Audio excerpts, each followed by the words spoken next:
Hello, this is the 57th Test from the Future, an experimental podcast from the year 2222, which we are sending from our present to yours.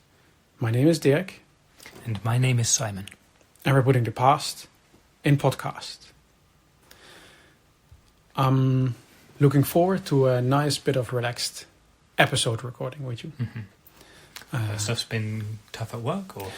Yes, it's been pretty stressful at work actually the last couple of days. What's been going on? I'm not sure if it made the news, but we discovered a really massive meteorite, not heading for Earth, luckily, but it's headed for the Bolees planet. Oh no! Exactly. Is it for the listeners? We had an episode at the beginning of the year where we introduced all the alien races. I'm saying all the alien races. There's basically 2 that we've met. We even interviewed one recently. But there is a 4th race that we all know it exists. And this is what we call the Bolees. Yeah. But we haven't made contact with them. They're really far out in the universe. But we're basically monitoring them. And now we've detected a massive meteorite. Heading toward their planet, yeah. Yeah, exactly. So it can still miss them, but there's a pretty big chance that it will actually hit the planet. Yeah, and that's, sure, they of course have colonies elsewhere. It wouldn't affect them. It wouldn't wipe out the entire species. But it would be pretty bad for them to lose their home planet. It would be a pretty big impact, yeah. So we've been speaking with the Parsians and with the Illuminati what we should do, because the Parsians said they could blow that meteorite to bits. Sounds good. Exactly, but so far we have not made contact with them, and it's more like a philosophical question. And me being the ethics advisor, they asked me, what's the ethically right thing to do? It's not the only thing that they're considering, of course, like how much does it cost or whatever, or how big are the chances that it works? Maybe we make it work, stuff like this. Right. Blow it into 2 big chunks that then not just wipe out their planet, but also the other planet next door. Yeah, something like this. And then, so they basically want to know what's ethically right. Right. And of course, if you have the choice to save a planet, it's a pretty easy choice, but... a planet itself, but more to the point, all the people on it. Yeah, exactly. So that's usually a pretty easy choice. But right now, we don't know for sure it's going to hit. Right. If we blow the thing to bits, then we're going to... Well, that would be worst case, yeah. It wasn't actually going to hit, but by trying to blow it up, that then definitely causes it to hit. Or basically what their worry is if we do this and we blow it to bits and it disappears... it would basically be a really big knocking on the door. It's basically, hey, by the way, it's us, the aliens. And we can blow stuff up. Also this. And we can blow stuff up. Because they don't know we exist. They don't even know other aliens exist. We don't know how we affect their life, basically, their existence, if we're saying, hi. Right, so they don't know about us, but they also don't even know about the Parsians? No, they don't know anybody. So they don't know about the Illuminati, they don't know about us. They, as far as we know, they think they're the only ones out there. I see. And that's where the ethics come in. Exactly. And then the Parsians and the Illuminati had the same discussions about us, because they knew each other already hundreds of years ago. At one point they said, these guys are ready. And they now say, and we agree, the Bolees are not. Okay. So the risk would be they find out about us. At the moment, they don't. And if we don't stop potentially, if we don't stop the meteorite, it will destroy them. Yeah, exactly. So if we know for sure it will destroy them, then it's worth taking the risk, because whatever. Yeah. But if we don't know for sure, and we're going to make our existence known... How far is it from them? Because if it's far enough away, it could be blown up, and they wouldn't even know it got blown up. Oh, we still have weeks. Sure. So at the moment, and that's where the time factor comes in. It's if we did it today, they wouldn't even know about it. But if we leave it too long, sure, they'll see a big explosion up in the sky and they'll go, what's that? Good point, actually.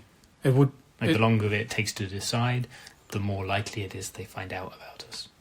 That's a good point, actually. We hadn't actually considered this. Like, maybe we just blow it to bits as soon as possible. Yeah, they won't find out. We don't have this. Makes it simpler in that regard. Like, there's less chance of them. I guess they don't have. Sure, if they don't know about us, they don't have like space travel yet. No, they don't. Sure. And then wouldn't know if it's far enough away. Wouldn't even know that this happened. Maybe. That's really yeah. Okay, this is actually. No, it's funny. We have all the bright minds of all the planets gathered, but nobody came up with this idea. How about we just blow this up now? Yeah. Or blowing up is one way. There may be other ways. You just divert it. You don't actually need to destroy it into little pieces. You can just set it on a different course. Clearly, like if you a change of just like a couple of degrees at this like early enough would make it that it doesn't even go near them. Yeah, fair enough. And then it will be some other planet's problem. Sure. Okay, that would be the reason to maybe destroy it. Yeah. But we've spent about because we found out 2.5 days ago. We spent 2.5 days. That's not so long. Exactly, but since then we've been. I mean, since then we know for sure, because we already it was being monitored, and now it's been calculated, and this chance is going to be there. But since then we've had 2.5 pretty stressful days. Right, and I guess it's the focus. So because you work in the ethics committee, and it's really the focus is first contact, and worrying about that kind of thing, and so that's the lens through which it was viewed. Yeah, like basically, what if they find out about us? And at least the way I thought of it, because I didn't know that point of view, was more if it's early enough, hey, just stop it before it even gets near them. Yeah, but it's interesting. Everybody has their own perspective on it. Like the Illuminati, they're the ones that usually say, don't interfere. Right, don't interfere at all. Yeah, if they're going to get destroyed by this meteorite, okay, that would have happened if we didn't know about them. So let it happen. If it was up to the Illuminati, then we wouldn't know they existed. Right. But because they met the Parsians, or the Parsians met them, I don't know. Yeah. Parsians are more. They like to introduce themselves. They're more pragmatic, or more like they also don't care the other way around. It's like, let's just say hi. Let's just blow stuff up. Yeah. So neither of them considers the other party.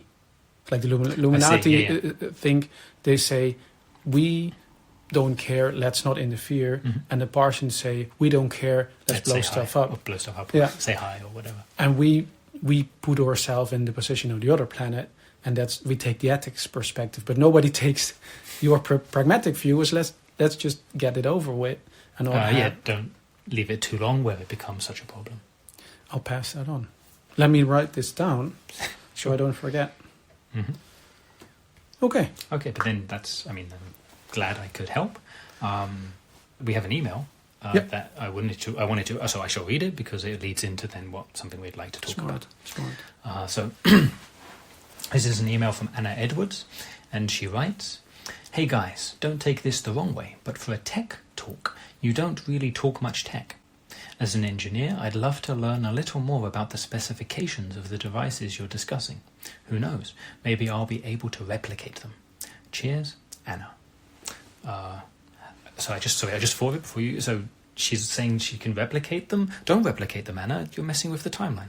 Okay. Except maybe the Ziploc bags. Yeah, those would be handy earlier on. But but sorry, anyway, yeah. Yeah, but it's true. Yeah, we don't. I still think we talk a little tech, but we can get a little bit off topic. We're pretty off topic, and we're pretty high level. We don't go into great detail. Yeah, we discuss more the how things are used, the ramifications of them having existed for a long time, maybe. But we don't go into detail. Basically, the day-to-day application of things, like it's overboard, it hovers, it's a flying car, it flies, and then that's kind of the focus that we have. You go. But for an engineer listening to us, that maybe is frustrating because, she can't backwards engineer it. Yeah, maybe not to the actual extent of building one, but just for interest. And I can also imagine, it's great that things hover, but how does that actually work? Yeah, and teleporters, cool. Sounds great. How does it work? How does it work? Yeah, I can imagine. Sometimes we don't, of course, know all the details. Sure, but we could look it up. Yeah, we've got Alapedia here. We can, and this time we actually did. Yeah, exactly. I think we did a little bit of preparation. We did, yeah. As like, I think it was on the episode that was close to my birthday. I mentioned I was saving up for a Seismo Pro-X.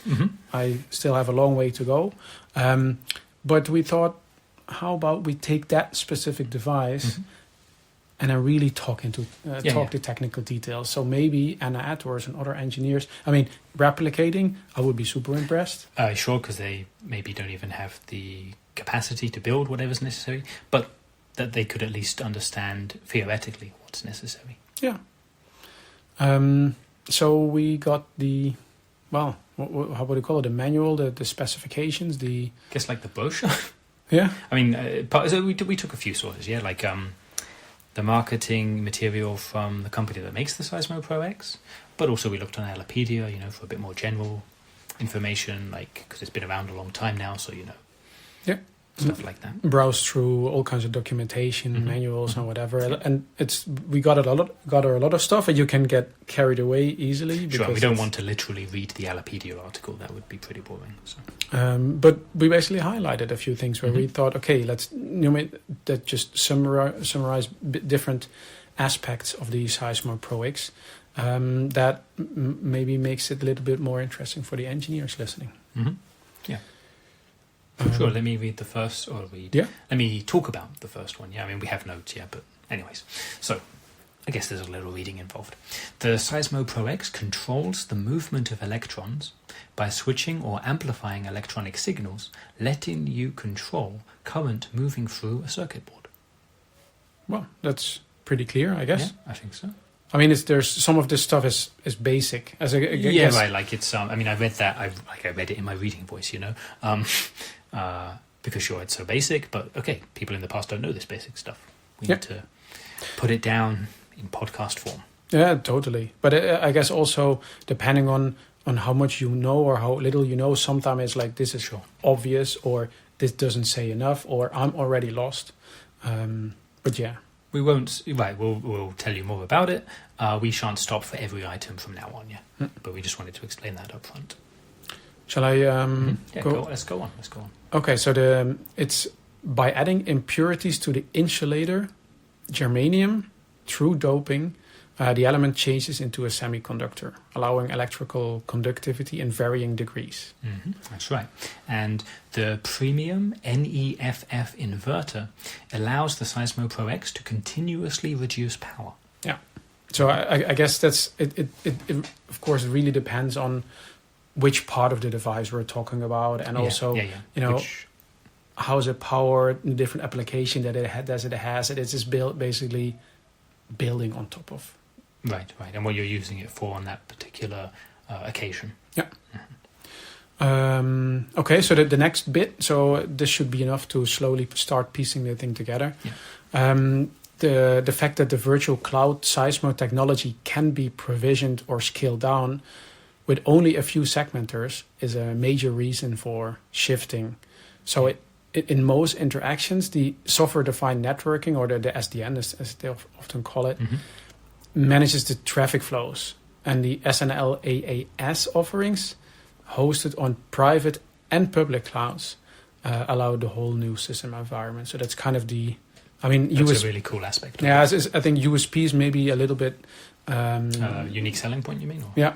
Sure, it's not quite that, but it's really impressive. Yeah, exactly, and that's also, I think for me it's really hard to point out what actually makes the device so famous or new or innovative, so popular. But maybe it's a combination of all of these. But for me, it's definitely this last part. Yeah. Right, and I mean, shows as well as that on servers, the processing and memory used to run the Seismo Pro-X, it may be physical, or virtualized, or distributed across containers, or distributed among remote nodes in an edge computing model. Yeah. That's some good stuff right there. Yeah, totally. I think it kind of... Like without that, okay, it would still be useful, but with that, it's really something but special. then it would totally be isolated. Yeah. I think building on top of that, it's the Seismo Pro-X that's essentially, all things considered, a digital ledger of transactions that is duplicated and distributed across the entire network. with the decentralized database managed by multiple participants, and that's what they call the Seismo Ledger technology. So that's specifically developed for the Seismo Pro-X, which is now used, well, not everywhere, but in a lot of different applications. Yeah. And with the Seismo Pro-X, which is a type of SLT now, in which transactions are recorded with an immutable cryptographic signature. So it's interesting where it initially, even SLT was initially developed as Seismo Ledger technology. But now it's integrated into the Seismo Pro-X, it's not a separate feature. And it's because they developed it separately, it's also used in other devices. And sometimes even when you see this supports SLT, you don't even realize anymore this is the technology that was actually developed for the Seismo Pro-X, which is now kind of almost industry standard. Yeah. And to get onto something else about it, though, the Seismo Pro-X's paraphotovoltaic power trackers, they bypass the original principle of antagonistic energy by converting basic energy directly to usable currents instead of thermal conversion. I mean, it's how they basically addressed every part and made it better. Yeah. I think building on top of that, what's relevant also to that part is where these trackers that you mentioned, they compromise of silicon and a combination alloy of gallium and indium, as well as nitrogen gas all together. Exactly, and this combination is resulting in the retained energy, which then releases in form of free moving electrons into specifically designed storage sections. And I think, if you really look at every part by itself, okay, we had that before, or maybe it was like a no-brainer or so, but individually, exactly, they've been around for a longer time, but then bringing it together, that's what makes the Seismo Pro-X so special. And also I can imagine that it must have had so many experiments, you know, it's like what happens when we add nitrogen gas, and then oh my God, you know, it's I can't just imagine who comes up with it. Sure, and trying different gases before or as well as nitrogen, And also it's why not use pure gallium? You know, how about we make an alloy of gallium and indium, you know, then combine it with the nitrogen. I mean, it's just it almost feels like they've been randomizing until which probably didn't work like that. No. But it's but that's how it sounds, or how it seems to us. And now it works like that, and everybody goes of course. It's for 5 minutes it goes this is brilliant, and now it's standard. Yeah.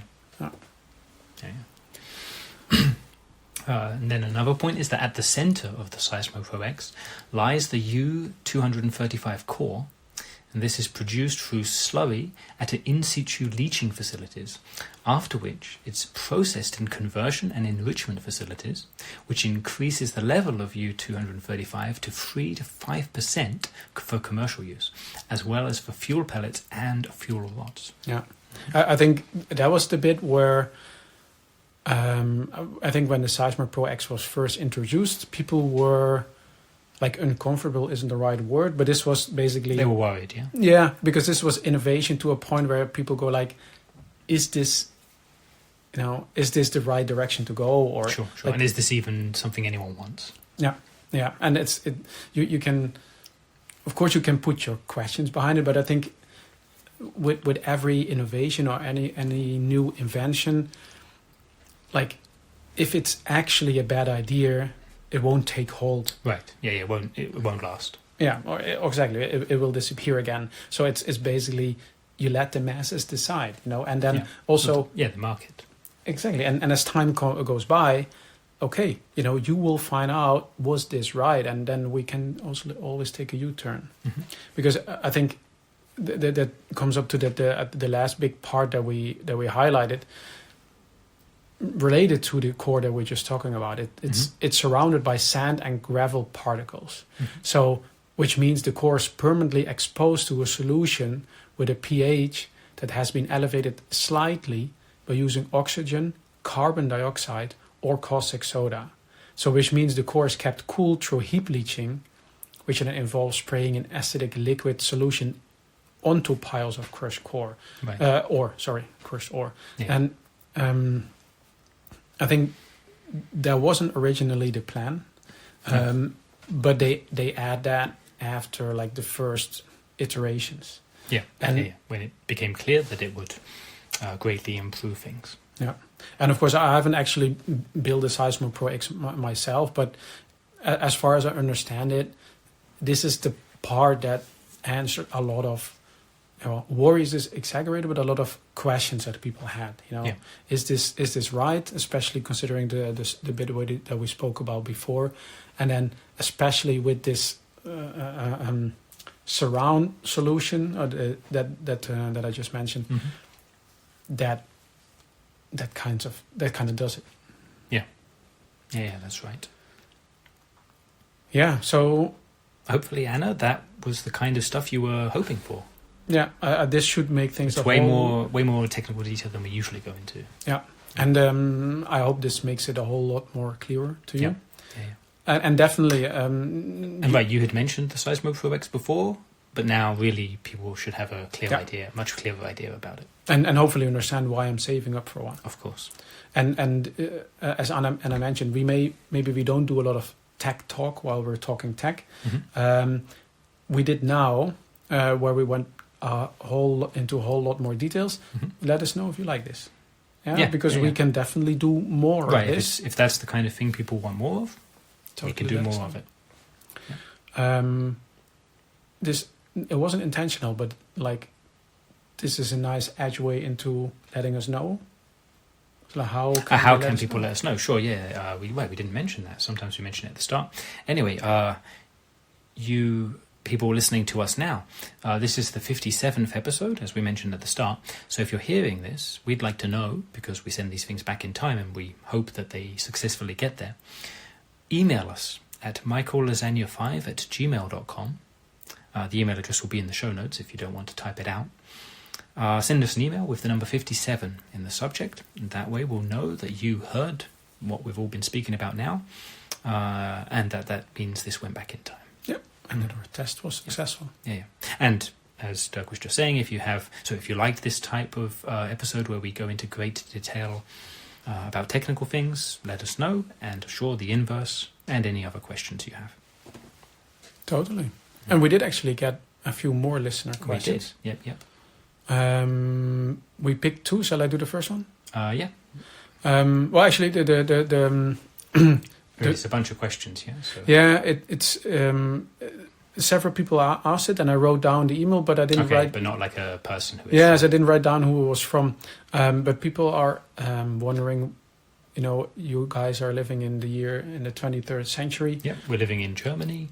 We're speaking in English, and you are clearly Dutch. So what's up with all that? Yeah, exactly. And also, why don't you speak Dutch? And also, why doesn't everybody speak like perfect English in the future? That's also what a few people asked. So, like in the future, how come people still have other languages than English? That doesn't make any sense. Yeah. But the thing is, we've had these orzones for a long time. We mentioned that before. They're basically implants in our skull that allow us to automatically translate what other people are saying. Yeah. So I'm speaking English now because we are recording. But when Simon and I are basically speaking off air, I'm speaking Dutch. Yeah, and not just with me. With anyone, exactly. At work. Obviously with your family, but I mean with other people who aren't native Dutch speakers, you also speak Dutch because we all have orzones. And when you speak Dutch, I totally understand what you're saying. And also you speak English with me, which gets translated to Dutch. Yep. To me, and also your Dutch is awesome. Really good, right? Because exactly. And when you speak Dutch, your English is really so. Like the other way of putting it, when you speak English on the show here, sometimes you trip over a word here or there. Definitely. And it's because we're not using the orzones. But when I hear you, usually there's no such slippage. Yeah, and that's really interesting. So in my case, I'm not used to speaking English, just how Simon is not used to speaking Dutch. Yeah, I mean, I don't even know. Like, you can speak, clearly you can speak English. I can't even speak Dutch without the orzones. And let's say in the past, people were learning many different languages. Yeah. At the moment, almost everywhere at Earth, people basically learn their own language and English. Yeah.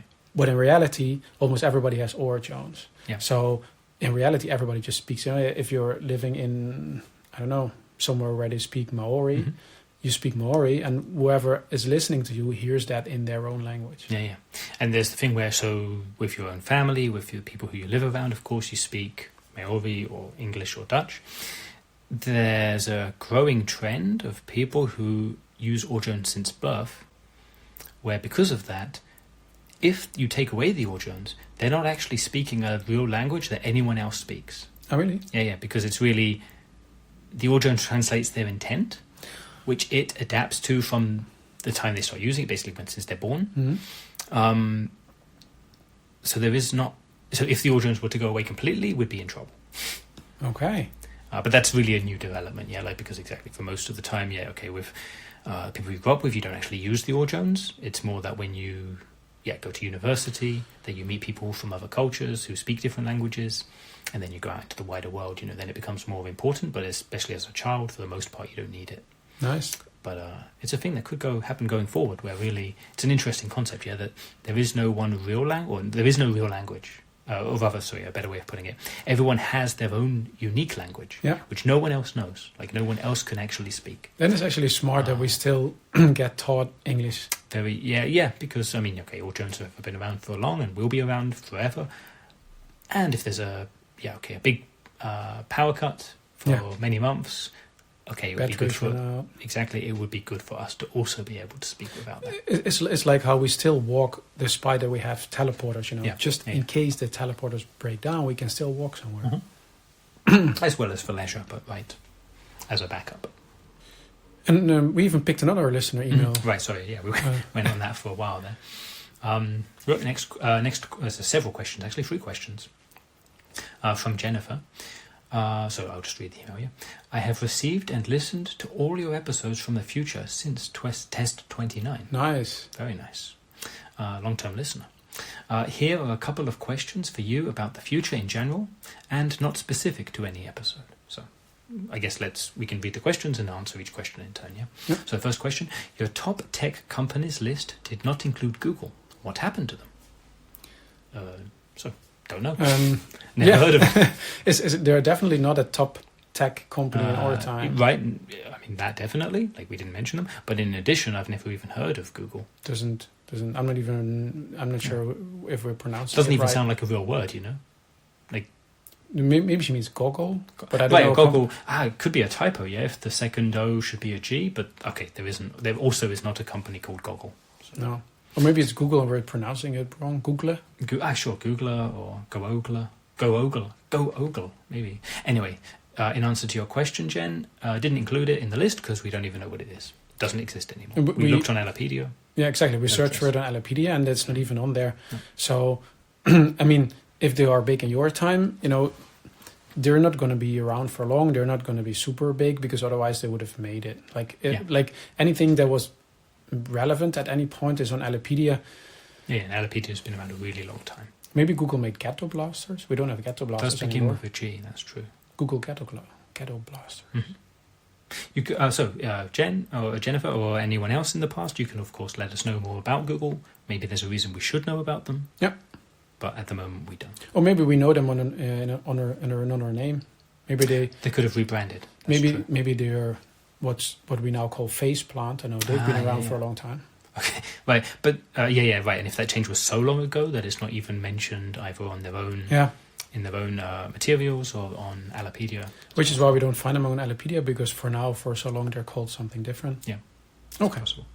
Next question that Jennifer had for us: what happened with climate change and how was that sorted out? What happened with climate change? It was resolved. Yeah, got sorted. Yep. Yeah, good. It's not changing anymore. No, totally static. Slight variations, but not to the extremes where things were getting too hot or too cold. They did. And it's I would love to say humanity all got together and said, did it, let's altruistically, whatever, but it just kind of happened. Yeah, it's like a happy side effect, no doubt. Yeah, exactly. It's like first they were like, "Hey, it's cooling down again," and then it's getting too cold, and then okay, then we kind of figured that one out. Mm-hmm. Yeah. Okay, and then the third question here, is poverty a problem? Well, no. No. There's no. It's like there are from history books, we know it used to be that you could be poor, and that would mean you had nowhere to live, no reliable source of food or medicine or all the things you need for life. And that kind of poverty no longer exists. Yeah. I think it's also poor as far as finances are concerned. Right, yeah. Because I think, especially if I now read about like centuries ago, like we don't have financial poverty. No. And of course we have world peace, yay. We have unlimited energy, we have a long lifespan. I think things that weren't around a long time ago. Right, or, sure, of course, not unlimited energy. But right, the things that used to be a struggle for people to achieve, so a comfortable place to live, enough food to be healthy, those used to be things that people needed to struggle for, and they are now, just automatic, like meaning everyone has access to them, no question. Yeah, I mean, you still have like it's not like everybody's equal, because it's also connectivity. How connected are you? How much do you choose to engage within that connectivity? Exactly, and if you choose to not to, how much of society can you participate in? And also, just that we have technology doesn't mean it's always working, and then sure, things break down, and that can lead. It's not poverty in the sense of chronic. It's not like you're born into poverty and you will stay there, and so will your children forevermore. But there are rolling phases of it. Like a country will go several months without something because of some problem. And also, like if we have mercury blackouts, then we don't have energy for a while, which is not a big problem for humans, but it is for robots. Right. And then we always have the robot-human discrepancy, where robots always have to.